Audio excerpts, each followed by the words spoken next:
తిరిగి BCN news కి స్వాగతం.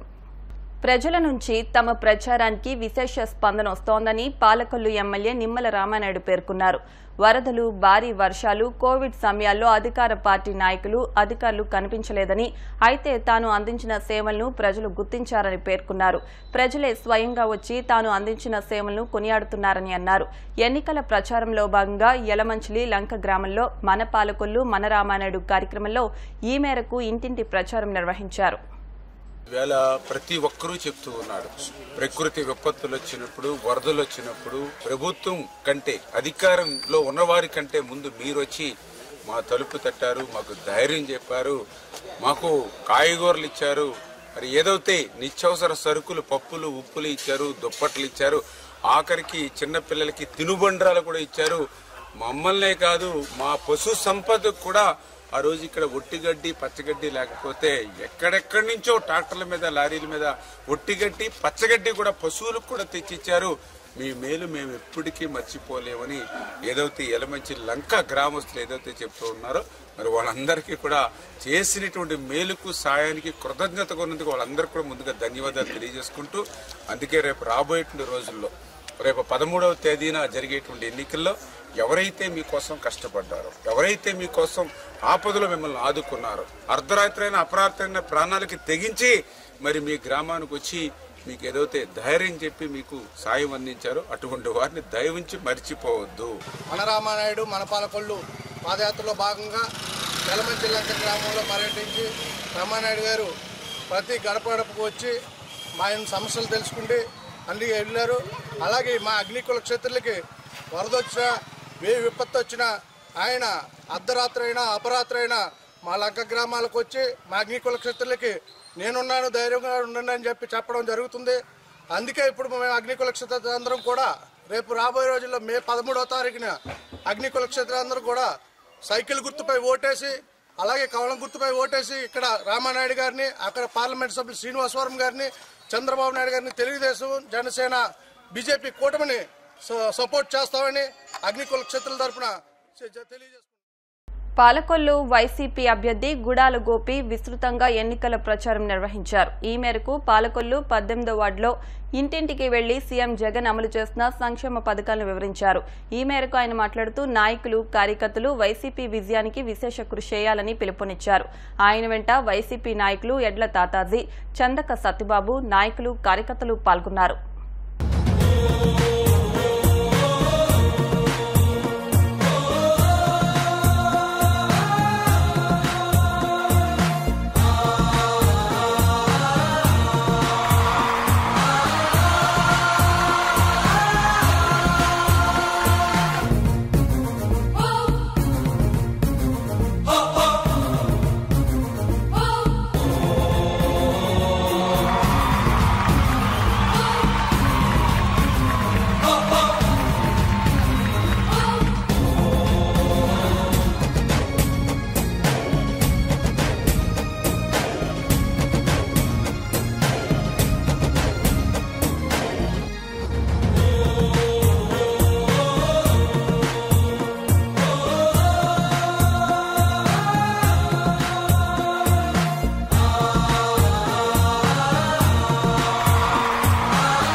ప్రకాశం జిల్లాలోని ఒంగోలు పార్లమెంట్ 8 అసెంబ్లీ నియోజకవర్గాల పరిధిలో నామినేషన్ల పరిశీలన అనంతరం ఆమోదించిన నామినేషన్ల వివరాలను కలెక్టర్ జిల్లా ఎన్నికల అధికారి ఏఎస్ దినేష్ కుమార్ వెల్లడించారు. ఒంగోలు కలెక్టర్ కార్యాలయంలోని కమాండ్ కంట్రోల్ రూమ్ లో ఏర్పాటు చేసిన మీడియా సమావేశంలో ఆయన మాట్లాడుతూ ఒంగోలు పార్లమెంటు స్థానానికి సంబంధించి 32 మంది అభ్యర్థులు 62 సెట్ల నామినేషన్లు దాఖలు చేశారని తెలిపారు.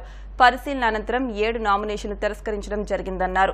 ఒంగోలు పార్లమెంటు స్థానానికి సంబంధించి 25 మంది అభ్యర్థులు పోటీలో నిలిచారని చెప్పారు. అలాగే జిల్లాలోని 8 అసెంబ్లీ స్థానాలకు సంబంధించి 206 మంది అభ్యర్థులు 354 సెట్ల నామినేషన్లు దాఖలు చేశారని చెప్పారు. పరిశీలనలో 48 మంది అభ్యర్థుల నామినేషన్లు తిరస్కరించడం జరిగిందన్నారు. 8 అసెంబ్లీ స్థానాలకు సంబంధించి 158 మంది అభ్యర్థులు పోటీలో ఉన్నారని తెలిపారు. నామినేషన్స్ అన్నీ కూడా మనం పార్లమెంటరీ కాన్స్టిట్యున్సీ తరపులో తీసుకున్నది మరియు వివిధ అసెంబ్లీ సెగ్మెంట్లో తీసుకున్న నామినేషన్ పేపర్స్ ఇవాళ స్క్రూట్నీ చేసేసి final list of valid nomination list ఇవాళ ప్రిపేర్ చేయడం జరిగింది ఫామ్ 4 ద్వారా. ఇవాళకి చూస్తే మొత్తం ఒంగోలు పార్లమెంటరీ కాన్స్టిట్యున్సీ పరిధిలో చూస్తే 32 క్యాండిడేట్స్ 61 నామినేషన్ సెట్స్ ఫైల్ చేస్తే దాంట్లో 7 క్యాండిడేట్ రిజెక్ట్ చేయడం జరిగింది. 25 validly nominated candidates Ongole parliamentary constituency పరిధిలో సెలెక్ట్ చేయడం జరిగింది. దాంట్లో 2 national parties, 2 state level party candidates ఉన్నారు. దెన్ రిజిస్టర్డ్ అన్రికగ్నైజ్డ్ పార్టీస్ 5 ఉన్నాయి. అండ్ ఇండిపెండెంట్ అభ్యర్థులు 16 మంది వ్యాలిడ్గా నామినేట్ చేయడం జరిగింది. 8 నియోజకవర్గంలో చూస్తే మొత్తంగా 206 టోటల్ క్యాండిడేట్స్ 354 నామినేషన్స్ దాఖలు చేస్తే దాంట్లో 158 క్యాండిడేట్స్ నామినేషన్స్ యాక్సెప్ట్ చేసి 48 క్యాండిడేట్స్ ఉన్న నామినేషన్స్ రిజెక్ట్ చేయడం జరిగింది. మొత్తంగా 79 ఇండిపెండెంట్లు and 48 different parties unrecognised parties క్యాండిడేట్లు ఇప్పుడు దాకా అపాయింట్ చేయడం ఈ వ్యాలిడ్గా నామినేషన్ చేయడం జరిగింది. 15 national recognised parties and 16 state recognised party సభ్యులు ఇప్పుడు దాకా ఈ స్క్రూట్నీలో సక్సెస్ఫుల్గా వాళ్ళు నామినేషన్స్ యాక్సెప్ట్ చేయడం జరిగింది. ఇప్పుడు ఇవాళ నుండి నెక్స్ట్ 29 దాకా 3 గంటల వరకు ఎవరెవరు విత్డ్రాయల్ కోసము ఫామ్ 5 సబ్మిట్ చేయాలని అనుకున్న వాళ్ళు ఆర్ఓ ఆర్ ఏఆర్ఓ ఆఫీసెస్కి ఈ 3 రోజుల లోపల వాళ్ళు చేయడం జరగాలి. దాంట్లో coming Saturday and Sunday public holidays వలన ఈ 2 రోజు ఈ ఆర్ఓస్ ఏఆర్ఓస్ ఆఫీసెస్ ఫంక్షన్ అవ్వదు. అండ్ పబ్లిక్ హాలిడేస్లో ఈ విత్డ్రాయల్కి ఉంటున్న ఈ ఫామ్ 5 సబ్మిట్ చేయడం కూడా కుదరదు. సో ఇవాళ విత్డ్రాయల్కి పర్మిషన్స్ ఉంటుంది. కాకపోతే మండే వచ్చిన సోమవారం 3 గంటల లోపల ఆర్ఓస్ ఏఆర్ఓస్ ఆఫీస్లో వాళ్ళ క్యాండిడేట్లు కానీ వాళ్ళ ఏజెంట్లు కానీ ఆర్ ప్రపోజల్స్ కానీ ఈ ఫామ్ 5 జమ చేసేసుకొని వాళ్ళు విత్డ్రాయల్ సబ్మిట్ చేయడం జరగాలి. వార్తలు ముగించే ముందు ముఖ్యాంశాలు మరొకసారి. తిరుమల శ్రీవారిని దర్శించుకున్న ఉపరాష్ట్రపతి జగదీప్ ధన్కడ్ ఆలయ మర్యాదలతో స్వాగతం పలికిన అర్చకులు.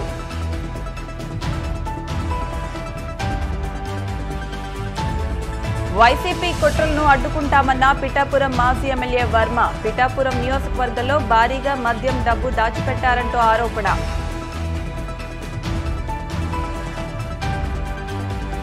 మీడియా సమాచార కేంద్రాన్ని పరిశీలించిన కాకినాడ శిక్షణ కలెక్టర్ భావన. ఎంసీ బృందం తీసుకున్న చర్యలపై ఆరా. కాళ్లమండలలో పీవీఎల్ నరసింహరాజు ఎన్నికల ప్రచారం. వైసీపీని మళ్లీ అధికారంలోకి తీసుకురావాలంటూ ఓటర్లకు విజ్ఞప్తి. ఇవి వాటి వార్తా విశేషాలు. మరిన్ని వార్తా విశేషాలతో నెక్స్ట్ బులెటిన్లో మళ్ళీ కలుద్దాం. అంతవరకు సెలవు. నమస్కారం.